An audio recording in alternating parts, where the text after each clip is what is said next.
Dnes již skoro každý zná slavný film Zjizvená tvář z roku 1983, kde se kubánský imigrant Antonio Montana stane mocným drogovým bosem. Scarface je sice fiktivní postavou, ale v tomto videu se podíváme na muže, jehož životní příběh se mu v mnohém podobá.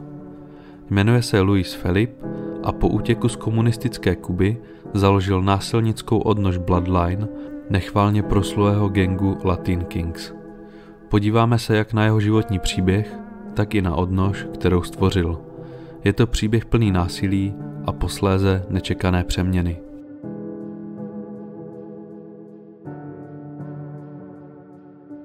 Luis se narodil roku 1962 v kubánské Havaně.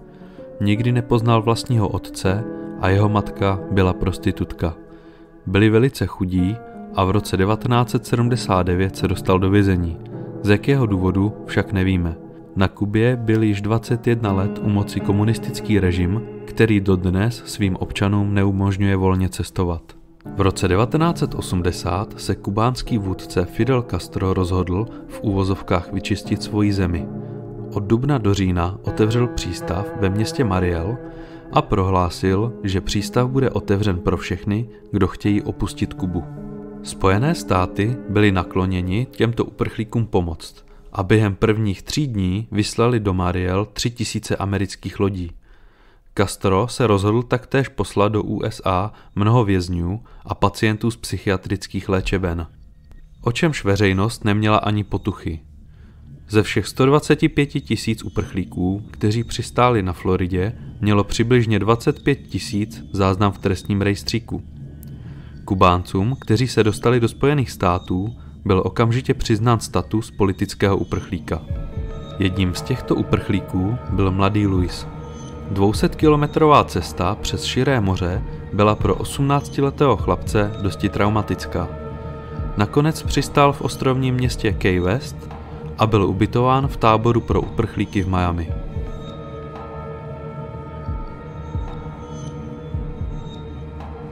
Zanedlouho po vylodění v USA se přestěhoval do Chicaga, kde se uchytil v latinskoamerické komunitě, kde se přidal do gangu s názvem Almighty Latin Kings Nation, zkráceně Latin Kings, česky latinští králové.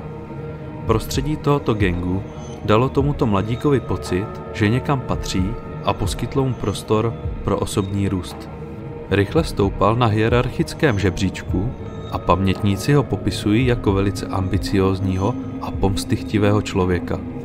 Získal zde přezdívku King Blood, česky Král krev. Gang byl založen roku 1954 chicagským portorikáncem Ramonem Santosem. Jejich symbolem je koruna ve spojení se zlatou a černou barvou. Tento gang má velice zvláštní a složitou kulturu. Svým fungováním trošku připomíná mexické kartely a mají velice přísná pravidla. Uvnitř gangu však dochází k uctívání svých nadřízených jako v náboženství.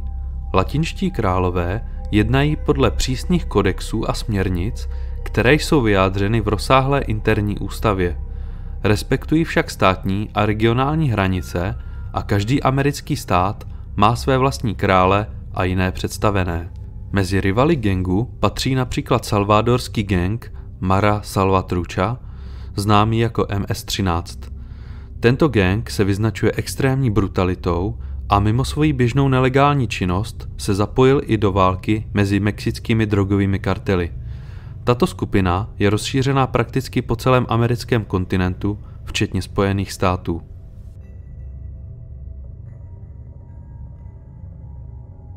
Po několika letech se Felipe přesunul do New Yorku a zanedlouho zde zavraždil svoji přítelkyni. Byl odsouzen k 10 letům vězení a v roce 1986 byl uvězněn ve věznici Collins. Zde vytvořil manifest latinských králů, který nazval The Bloodline Manifesto, ve kterém popsal principy fungování nové odnože gangu. Oproti původní, ryze mužské organizaci mohly nyní do latinských králů vstoupit i ženy. Jejichž představené jsou nazývány královny. Důvodem založení takového gangu ve vězení byla zejména ochrana a spojení latinských vězňů. Mísil zde principy s pseudonáboženskými proslovy. Uvedeme si tady pár útržků z jeho manifestu. Jsme stvořeni k obrazu Boha a máme tedy božskou moc, stejně jako hvězdy, stromy a řeky. Musíte si pamatovat, odkud pocházíte, a musíte se učit tomu, co je psáno. Pokud skutečně milujete svůj lid, tak pro něj zemřete. O to tu jde. Sami členové gangu tvrdí, že jejich náboženství je tzv. Kingismus, který považují za náboženství jako každé jiné. V manifestu vytvořil tzv. 5 bodů královské koruny. Čest, poslušnost, oběť, spravedlnost a láska. Sám sebe jmenoval do funkce nejvyššího krále státu New York. Roku 1989 byl podmínečně propuštěn z vězení a zamířil do newyorského Manhattanu. O rok později byl znovu odsouzen, tentokrát za krádež auta. V roce 1990 vypukla ve věznici Collins válka mezi latinskými králi a muslimy, která přerostla postupně ve vzpouru. Následně museli být vězni převezeni do jiných věznic po celém státě New York.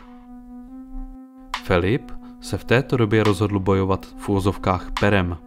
Začal posílat stovky až tisíce dopisů různým podřízeným králům na svobodě, skrze které prakticky řídil celý gang.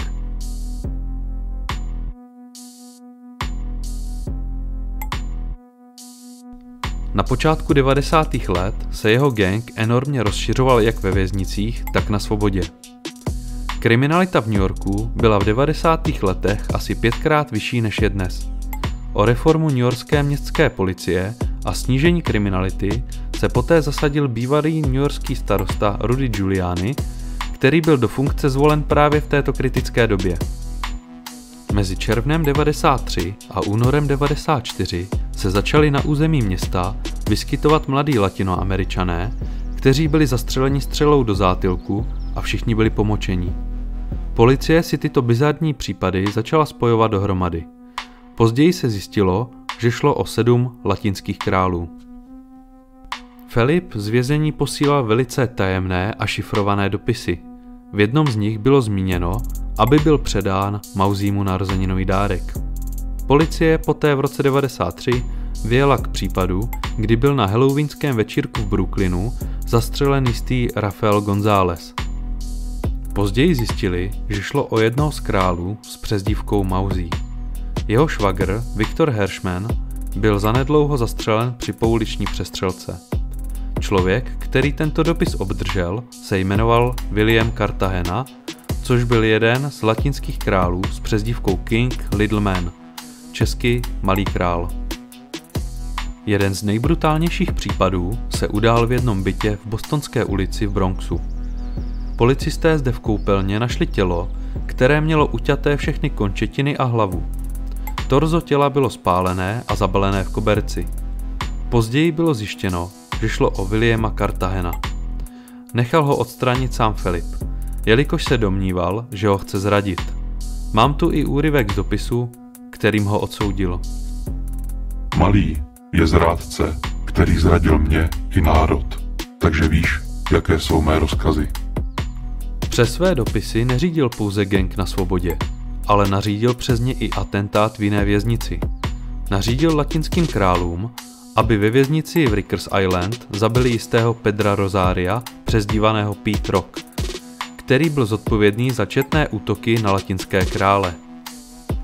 Měl ho odstranit král Blaze, který Rosaria sice na smrt zranil, ale útok přežil. Místo splnění rozkazu od Felipeho začal spolupracovat s úřady a díky němu se odhalilo tajemství těchto dopisů. Vězeňské službě se nakonec podařilo ve spojení s FBI další dopisy zachytit. Postupně se začaly dostávat i k předchozím dopisům a celý tento případ začali postupně odhalovat. Pro tento případ byla vytvořena federální pracovní skupina, která zahrnovala vyšetřovatele vražd newyorské policie, agenty FBI a vyšetřovatele vězeňské služby.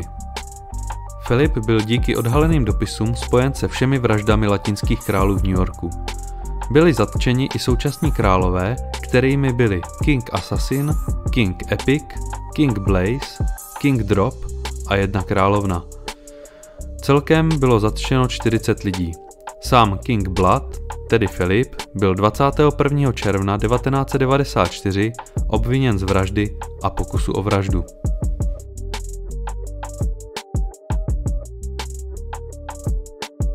V roce 1995 začal soud, který byl přerušován agresivním chováním obviněných. Byli souzeni podle zákona o kontrole organizovaného zločinu ve Spojených státech, což bylo vůbec první použití tohoto zákona na pouliční gang, nikoliv na mafii. Před soudní budovou se během procesu scházely tisícovky členů latinských králů a demonstrovali zde za zastavení procesu. Celý soud se táhl 2 roky a kromě důkazů, které už obžaloba měla, začali proti Filipemu svědčit 2 bývalí králové.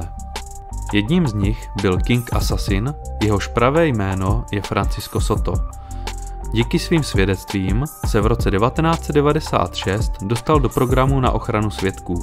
Zbylí obvinění byli odsouzeni s průměrnou délkou trestu 20 let. 14. února 1997 byl Filip odsouzen na doživotí bez možnosti podmínečného propuštění a bez možnosti psát a přijímat dopisy. Takový trest byl uložen poprvé od dob druhé světové války. Byl poslán do věznice s maximální ostrahou ve Florencii v Kolorádu. A svůj trest si odpykává dodnes. Svůj trest už údajně přijal a prohlásil, že z vězení se dostane pouze, až umře.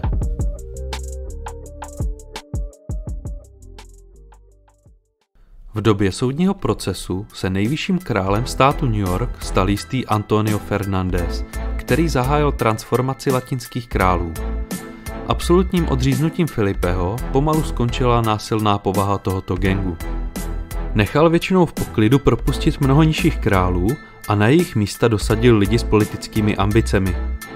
V prvopočátcích této reformy začali organizovat úklidy dětských hřišť, debaty o komunální politice a další podobné záležitosti.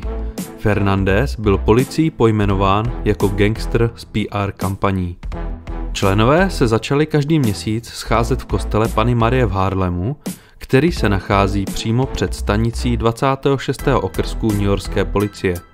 Byla zavedena speciální daň, kterou musí členové gangu platit každý týden. Z těchto příspěvků je financována činnost gangu. Fernández nabádal mnoho mladých členů gangu, aby se vzdělávali a spousta z nich se poté dostala na zajímavá místa. Někteří z nich se stali strážníci u newyorské policie, někteří se stali učiteli a někteří dokonce lékaři. Otázkou však je, jestli je tento přístup pro společnost tak pozitivní, jak se ho snaží sami latinští králové prezentovat. Dle slov představených gangů se pouze snaží integrovat latinskou komunitu do běžné americké společnosti.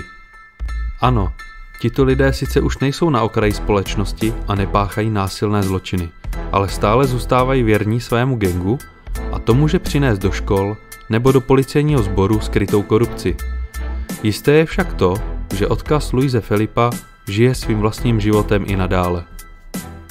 Na konci 90. let město New York spustilo akci s názvem Operation Crown, která byla namířena proti členům gangu a město stála přibližně $1 milion amerických dolarů. Během vyšetřování se Fernández přiznal k prodeji heroinu a v roce 1999 byl odsouzen k 13 letům odnětí svobody ve vězení Leavenworth v Kansasu. V současné době je ale na svobodě.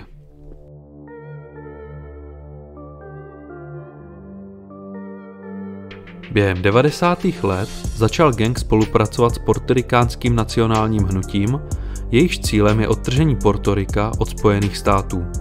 Spolupracovali s portorikánskou nacionalistkou a vražedkyní Lolitou Lebronovou, která v roce 1954 spáchala atentát na členy Kongresu Spojených států.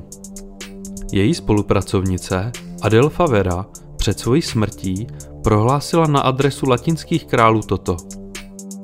Tyto děti jsou nadějí pro náš boj za osvobození. Mohou zemřít v míru, protože jsme našli následovníky. Latinští králové se během své existence rozšířili do 31 států v USA a pronikli i do Kanady. Jenom v Chicagu mají v současnosti 25 000 aktivních členů. Na evropské půdě jsou zastoupeni ve Španělsku, přesněji ve městech Barcelona, Valencia a Murcia. Členy jsou zde zejména ekvádorští přistěhovalci. Pozoruhodné je, že v roce 2006 byli latinští králové v Katalánsku zaregistrováni jako kulturní spolek a podle všeho na svoji činnost čerpají dotace.